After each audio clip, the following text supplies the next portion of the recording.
बंगाल के अंदर डुमरी विधायक जयराम माथुर की जो है वो एंट्री हो चुकी है। जी हाँ दोस्तों, जेएलके पार्टी के जो सुप्रीमो है उनकी एंट्री बंगाल के अंदर में हो चुकी है। आपको बता दें कि बंगाल विधानसभा का चुनाव जो होनी है वो इसी साल के अंतर्गत होनी है, यानी कि 2026 में ही बंगाल के अंदर विधानसभा का चुनाव है। और ये चुनाव जो है वो एक तरीके से देखा जाए, जयराम कुमार माथुर इस चुनाव के अंदर में जो विधानसभा का चुनाव होनी है, जयराम की एंट्री हो चुकी है। अब वो जो है वो पैर पसारते नजर आ रहे हैं तमाम ऐसे जगहों पर, झारखंड समेत बिहार में भी, बंगाल में भी, अन्य और भी राज्यों पर। लेकिन अभी जो वर्तमान समय में अभी इस साल की अगर बात करें तो 2026 में विधानसभा का चुनाव बंगाल में ही होनी है। और 27 वाला अगर देखा जाए यूपी, लेकिन वहां पर फोकस थोड़ा सा कम है, बंगाल के अंदर में ज्यादा देखने को मिल रही है।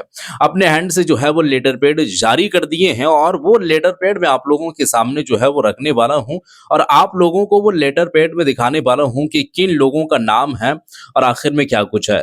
तो तमाम ऐसे जो है वो चीजें मैं आप लोगों को जो है वो दिखाने की काम जो है वो कोशिश करूंगा और आप लोग बने रहिए। क्या कुछ यहाँ पर लिखी गई है स्टेट वर्किंग कमेटी की जानिब से, वो तमाम ऐसे चीजों को मैं आप लोगों के सामने रखने की कोशिश करूंगा और आप लोगों को मैं जो है वो दिखाऊंगा। लेकिन उससे पहले मैं आप लोगों से एक सवाल करना चाहूंगा, आप लोगों को मैं बात बताना चाहूंगा। ये देखिए, जयराम कुमार माथुर झारखंड के अंदर में अगर बात करें तो सबसे पहला वो चुनाव लड़े, लोकसभा का चुनाव। लोकसभा का चुनाव लड़े तो उससे क्या है, गिरिडीह विधानसभा जो है गिरिडीह लोकसभा सीट से जो है वो चुनाव लड़े थे। इससे क्या है कि उनको मोटा मोटी लगभग 3 लाख अप्रोक्स जो है वो उनको वोट मिला था। लोकसभा की मैं बात कर रहा हूं, तो किस जगह से मिला था वो तो डेटा जो है वो पता चल ही जाता है कि किस विधानसभा क्षेत्र से कौन ऐसे ऐसा क्षेत्र है जहां से जो है वो वोट इनको प्राप्त हुई है। तो वो एक डेटा निकल निकल के जो है वो सामने आ ही जाता है। तो जयराम कुमार माथुर एनालिसिस किए, थोड़ा सा देखे एनालिटिक्स, तो पता चला कि डुमरी विधानसभा से ज्यादा जो है वो वोट मिली है।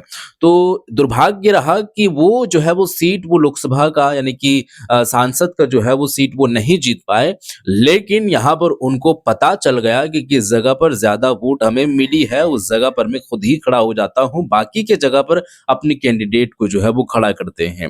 वो भी देखा गया कि कौन से कैंडिडेट किस लायक है और कौन से क्षेत्र में उनको जो है वो खड़ा करनी चाहिए, सीट उनको मुहैया कराई जाए, तो वो उनको खुद पता था। लेकिन डुमरी विधानसभा का अगर बात करें तो उनको खुद पता था कि लगभग यहाँ पर 1 लाख वोट हमें मिली है और यहाँ पर जीत हासिल करने के लिए 1 लाख जो है वो इनफ है, इतना वोट आ जाएगा तो हम जीत जाएंगे। तो एक उनको पता चल गया था। अब कहने की बात मेरा ये है कि और अन्य जगहों पर वो जो कैंडिडेट को खड़ा किए थे, लगभग कई ऐसे, मतलब 60-70, लेकिन जीत हासिल एक ही का हो पाया।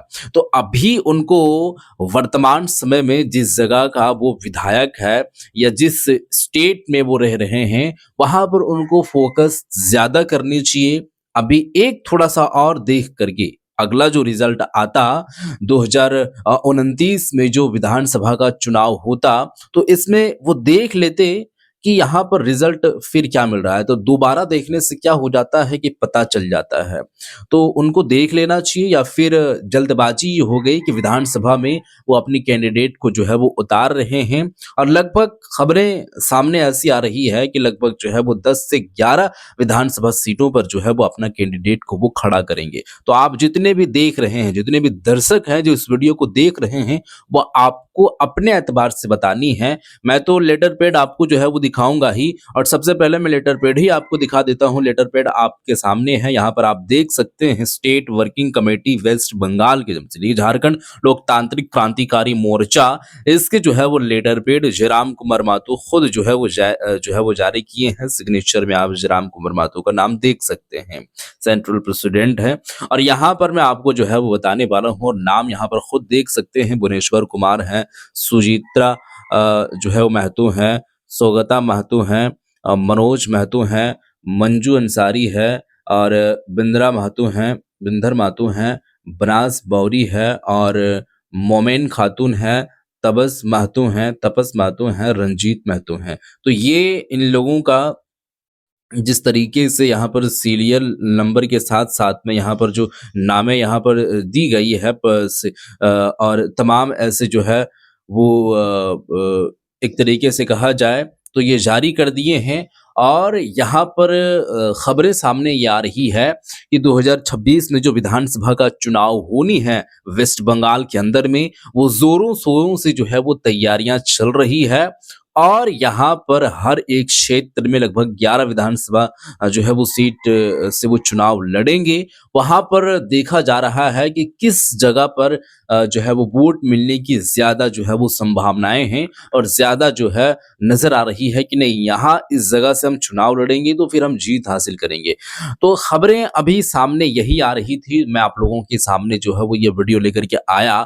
अब मैं आप लोगों को जानकारी दे दी है। अब आप लोगों को जो लगता है वो कमेंट करके आप कमेंट सेक्शन में ज़रूर बताइएगा। फिलहाल इससे रिलेटेड और भी जब कोई खबरें सामने आएगी, क्योंकि अभी आना बाकी है, अभी तो शुरुआत हुई है और यहाँ पर जितने भी हैं वो एक तरीके से कहा जाए तो ये तमाम विधानसभा क्षेत्र में जो पदाधिकारी हैं उन सब सारी चीज़ों को लेकर ये बात था। क्या कुछ यहाँ पर लिखे हैं वो भी आप यहाँ पर पढ़ सकते हैं। तो ये state working committee west Bengal के सभी नवनियुक्त पदाधिकारियों को हार्दिक एवं जो है वो हार्दिक बधाई एवं शुभकामनाएँ। आशा है कि आप सभी के सुकल नेतृत्व, समर्पण और दिशा निर्देश में पार्टी संगठन और अधिक सशक्त होगा तथा जनसेवा के कार्यों को नई ऊर्जा गति मिलेगी। तो तमाम पदाधिकारी जितने भी वहाँ पर नियुक्त किए गए हैं और जिनका यहाँ पर नाम है, उन लोगों को हार्दिक बधाई दिए जा रहे हैं और उन लोगों की जो है वो एक तरीके से कहा जाए सोच उन लोगों में जो है वो डाला जा रहा है कि आपको जो है वो कैसे काम करनी है और कैसे काम नहीं करने। वैसे ही जयराम कुमार महतो को देखने वाले झारखंड के साथ-साथ में बंगाल में भी काफ़ी सारे हैं लाखों की तादाद में और बिहार में भी लाखों की तादाद में हैं। तो अब बंगाल के अंदर में एंट्री हो चुकी है दोस्तों। अब आप इसके बारे में बताइएगा कि इस पर आपका क्या ख़्याल है? तो वो आप बताइएगा। फिलहाल के लिए मिलते हैं फिर एक नई वीडियो के साथ। इस वीडियो को शेयर कर दीजिएगा।